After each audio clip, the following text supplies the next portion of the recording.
ساتویں علامت یہ ہے کہ مسجدوں کو خوب سجانے کی فکر لوگ کرنے لگیں گے.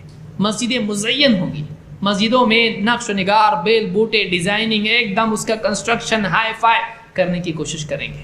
مسجدوں کی تزئین کی لوگ بہت فکر کریں گے. یہ بھی قیامت کی علامات میں سے ہے. مسجد کا ماحول دینی بنانے سے زیادہ مسجد کی رونق کی لوگ فکر کرنے لگیں گے، اس کی عمارت کی. مسجد کو اعمال سے معمور کرنے کی بجائے مسجدوں کی تعمیر کی زیادہ فکر کریں گے. یہ قیامت کی علامات میں سے ہے. ابن عباس رضی اللہ تعالیٰ فرماتے ہیں لَتُزَخْرِفُنَّهَا كَمَا زَخْرَفَتِ الْيَهُودُ وَالنَّصَارَى. امام البخاری نے اس کو تعلیقاً روایت کیا اور ابو داؤد اور ابن حبان نے بھی اس کو روایت کیا ہے اور یہ صحیح حدیث ہے. آپ نے فرمایا لَتُزَخْرِفُنَّهَا، ان قریب ایسا ہوگا یقیناً تم مسجدوں کو نقش نگار کے ذریعے سے، بیل بوٹوں کے ذریعے سے تم اس میں نقش نگاری کرنے لگو گے، ڈیزائننگ اس میں کرنے لگو گے. کیسے؟ کما زخرفت الیہود والنصارى، ویسے ہی جیسے یہود و نصارہ نے اپنی عبادت گاہوں کو کیا.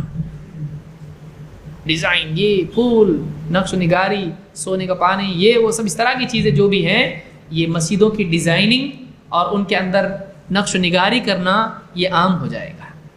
صحابہ نے سیدھی سادھی مسجد نبوی کیسی تھی، ڈیزائن تھی کچھ اس میں. اللہ کے نبی صلی اللہ علیہ وسلم نماز پڑھتے تھے، چھت بھی ڈھنگ کی نہیں تھی، اوپر لکڑیاں ڈالی ہوئی تھی پیڑ کی، کھجوروں کی، اور تھوڑی سی چھال وغیرہ اس پہ ڈالی ہوئی تھی. اتنا ادھوری چھت وہ تھی کہ اوپر سے جب بارش ہوتی تھی تو مسجد میں بارش کا پانی ہو جاتا تھا، کیچڑ ہو جاتا تھا. اسی لیے آپ صلی اللہ علیہ وسلم نے لیلۃ القدر کی علامات جب بتائیں تو آپ نے کہا کہ میں نے دیکھا کہ میں پانی اور مٹی میں سجدہ کر رہا ہوں. اور صحابی کہتے ہیں میں نے دیکھا فلاں رات میں آپ جب فجر کی نماز سے فارغ ہوئے تو آپ سجدہ کیا آپ نے تو پیشانی اور ناک پر مٹی تھی، کیچڑ لگا ہوا تھا، مسجد میں کیچڑ ہو جاتا تھا. ایسی مسجد تھی وہ. آج مسجدیں عالی شان ہیں لیکن اسلام کی شان زندگی میں نہیں ہے، نماز میں شان نہیں ہے. نماز میں بھی آدمی کا دھیان دنیا بھر میں لگا ہوا ہے، نمازوں میں جان نہیں ہے. تو مسجدیں سجانا، ان کی بناوٹ کی فکر کرنا، بلکہ کمپٹیشن کرنا، ان کی مسجدیں کو ایسی بنی ہوئی اپنی اس سے اور ٹاپ ہونا چاہیے. تو یہ جو کمپٹیشن ہے یہ بھی آج عام ہو گیا ہے کہ مسجد کی صرف رونق کی آدمی فکر کرنے لگے، مسجد میں اعمال کی فکر کم ہو جائے گی. تو ابن عباس فرماتے ہیں تم عنقریب ایسا کرو گے جیسا یہود نصارہ نے کیا. ایک حدیث میں آپ نے فرمایا اذا زخرفتم مساجدکم وحلیتم مصاحفکم فالدمار علیکم. جب تمہارا حال یہ ہو جائے کہ تم مسجدوں میں بیل بوٹے، ڈیزائننگ، پھول ویل، نقش نگار کرنے لگ جاؤ، اور وحلیتم مصاحفکم، جب اپنے مصحف کو تم اس کے اوپر بھی سونے اور چاندی سے تم ڈیزائننگ کرنے لگ جاؤ. حلیتم، حلہ کا مطلب ہوتا ہے ڈیزائن کرنا، چاہے وہ سونے سے ہو، حلیہ اس کو زینت دینا.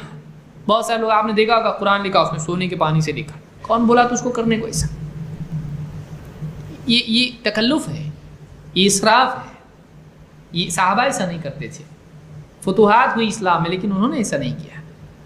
تو قرآن کو کوئی لکھ رہا ہے سونے کے پانی سے لکھ رہا ہے، یہ کون؟ اس کی ضرورت نہیں ہے. جب تمہارا حال یہ ہو جائے گا کہ تم اسی سونے کو صدقہ کرتا غربا فقراء پر، تو کتنا فائدہ ہوتا ہے. اس کے لیے سیاہی کافی ہے. اللہ نے کہا کہ سیاہی مداد، تو یعنی مداد جو ہے سیاہی کافی ہوگی آپ کے لیے، پڑھنے کے لیے، وہ چمکنے کے لیے ہے. اس سے دل میں نور پیدا ہوگا ایمان کا؟ نہیں. گھر کا اندھیرا جائے گا؟ نہیں. تو جب تمہارا حال یہ ہو جائے کہ تم مسجدوں کو سجانے لگو، مسجدوں کی سجاوٹ کرنے لگو، اور تمہارا حال یہ ہو جائے کہ تم مصحف کو، قرآن کا جو نسخہ ہوتا ہے اس کو مصحف کہتے ہیں، تو مصحف کے اندر ڈیزائننگ کرنے لگ جاؤ اور اس کو سونے چاندی سے لکھنے لگ جاؤ، فالدمار علیکم، تب تم پر بربادی آئے گی. تم پر بربادی ہے اس وقت میں، یعنی تمہاری بربادی کا وقت آ گیا سمجھ لو. یہ بھی ایک علامت ہے.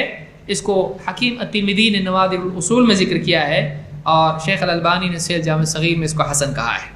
تو یہ بھی قیامت کی علامات میں سے ایک علامت ہے کہ مسجدوں کو سجایا جائے گا. اور آج بھی دیکھیے مسجدوں کے اوپر بہت ساری راتوں میں بھی، اندر تو ہے ہی ہے، باہر بھی آپ دیکھیں گے ڈیزائننگ کتنی زیادہ ہوتی ہے.